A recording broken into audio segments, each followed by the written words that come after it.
राज्यातील 2024 हे वर्ष अत्यंत महत्वाचं होतं. राजकारण्यांसाठी हे वर्ष तर निवडणुकांचं होतं. राज्यसभा झाल्या, लोकसभा झाल्या आणि आता विधानसभा सुद्धा झाल्या. मात्र जनतेचा कौल कोणाच्या बाजूने असणार याची प्रतीक्षा सर्वांमध्ये होती. कारण ज्या प्रकारे आपण पाहतो 2022 मध्ये शिवसेनेमध्ये पडलेली फूट आणि त्यानंतर राज्यस्तरीय असेल किंवा मुंबईस्तरीय असतील किंवा स्थानिक स्वराज्य संस्थांच्या ज्या निवडणुका असतील, यामध्ये अत्यंत महत्वाचा होता तो म्हणजे जनतेचा कौल. कारण निकाल कोणाच्या बाजूने लागतं याची प्रतीक्षा सर्वांना होती. लोकसभेमध्ये पाहिलं तर महाविकास आघाडीच्या बाजूने निकाल लागला, मात्र विधानसभेचा निकाल हा महायुतीच्या बाजूने लागला. लोकसभेमध्ये नरेटिव्ह सेट केला संविधान बदलण्याचा, जो महाविकास आघाडीकडून करण्यात आला होता. तर ज्या प्रकारे महायुतीने विधानसभेमध्ये विजय मिळवला त्याच्यामध्ये त्यांना पावल्या त्या म्हणजे लाडक्या बहिणी. लाडक्या बहिणींना दरमहा दिलेले 1,500 रुपये हे यांच्यासाठी अत्यंत टर्निंग पॉईंट ठरले आणि महायुतीने वन साइडेड असा महायुतीमध्ये ज्या प्रकारे मात्र निवडणुका झाली आणि विधानसभेमध्ये त्यांनी विजय मिळवला. मात्र आता प्रतीक्षा आहे सर्वच राजकारण्यांना, ती म्हणजे महापालिका निवडणुकांची. एकीकडे जर आपण पाहायला गेलं तर राज्यस्तरीय निवडणुका या पार पडलेल्या आहेत, मात्र आता महत्वाची आहे ती म्हणजे महापालिका निवडणुका. सर्वात श्रीमंत महापालिका म्हणून मुंबई महापालिकेला ओळखलं जातं. या निवडणुकीमध्ये महापालिकेच्या जर पाहायला गेलं तर मागील 25 वर्षांपासून मुंबईमध्ये ज्यांचा झेंडा फडकतोय ते म्हणजे भगवा आणि तो म्हणजे मातोश्रीचा म्हणजेच उद्धव ठाकरे यांचा. साधारणतः पाहायला गेलं तर शिवसेनेचा हा झेंडा महापालिकेवरती फडकतोय, मात्र आता हा झेंडा फडकेल का असा सुद्धा सवाल उपस्थित केला जातोय. त्याच्या मागची कारणं कोणती आहेत ती आपण सविस्तररित्या जाणून घेऊया.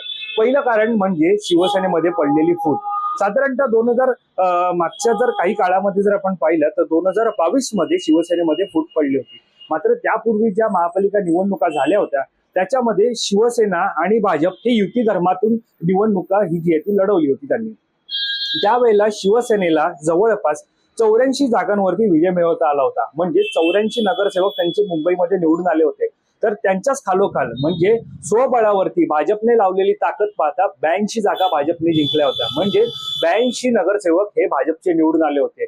साधारणतः 2 नगरसेवकांचा हा त्यावेळेला फरक होता. मात्र त्यावेळेला भाजपने युती धर्म पाळत शिवसेनेला महापौर पद जे ते सोडलं आणि शिवसेनेने आपला महापौर जो आहे तो त्या ठिकाणी बसवला.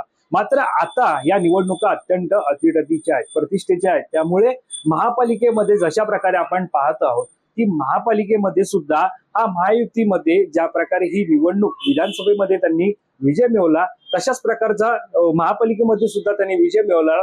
तर निश्चितच उद्धव ठाकरे यांच्या शिवसेनेसाठी जो महापालिकेवरती भगवा फडकतोय तो पुन्हा फडकवणं कठीण जाणार आहे. त्याचं रिझनच असं आहे, त्याच्या मागची कारणच अशी आहेत की ज्या प्रकारे आपण पाहतोय की आता या निवडणुका झाल्या, जनतेचा कौल महायुतीच्या बाजूने गेला. मात्र जे नगरसेवक मागच्या महापालिका निवडणुकीमध्ये ठाकरेंच्या शिवसेनेकडून म्हणजे अखंड शिवसेनेकडून निवडून आले होते ते आता कुठेतरी महायुतीचा मोठा विजय पाहून शिवसेना म्हणजे एकनाथ शिंदेच्या शिवसेनेमध्ये प्रवेश करण्याच्या वाटेवरती आहेत.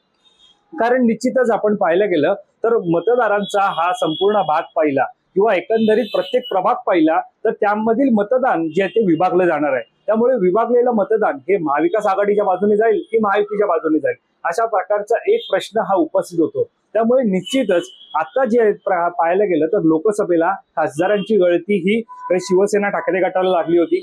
विधानसभेला आमदारांची गळती ही शिवसेना ठाकरे गटाला असेल महाविकास आघाडीला लागली होती. मात्र महापालिका निवडणुकांच्या पार्श्वभूमीवरती महत्वाचं आहे ते म्हणजे नगरसेवकांची गळती ही उद्धव ठाकरेंना थांबवावीच लागणार आहे. कारण मुंबईमध्ये आता केवळ एकच निवडणुका राहिलेल्या आहेत त्या म्हणजे महापालिका. आता जर पुन्हा उभारी घ्यायची असेल शिवसेनेला तर निश्चितच ज्या प्रकारे पाहतोय महापालिका निवडणुका या अत्यंत महत्वाच्या आहेत. महापालिका निवडणुकांमध्ये ठाकरेंना उभारी घेण्यासाठी आपले नगरसेवक पुन्हा एकदा आपल्याकडे आपल्या सोबतच ठेवून योग्यरित्या राजकारण करून पुन्हा एकदा उभारी घेण्याची त्यांना गरज आहे. मात्र विधानसभेचा निकाल पाहता ठाकरेंसोबत असलेले नगरसेवक आगामी महापालिका निवडणुकीच्या पार्श्वभूमीवरती ठाकरेंची साथ सोडून महायुतीमध्ये प्रवेश करण्याच्या तयारीत असल्याच्या चर्चा सध्या राज्याच्या राजकारणात सुरू आहेत.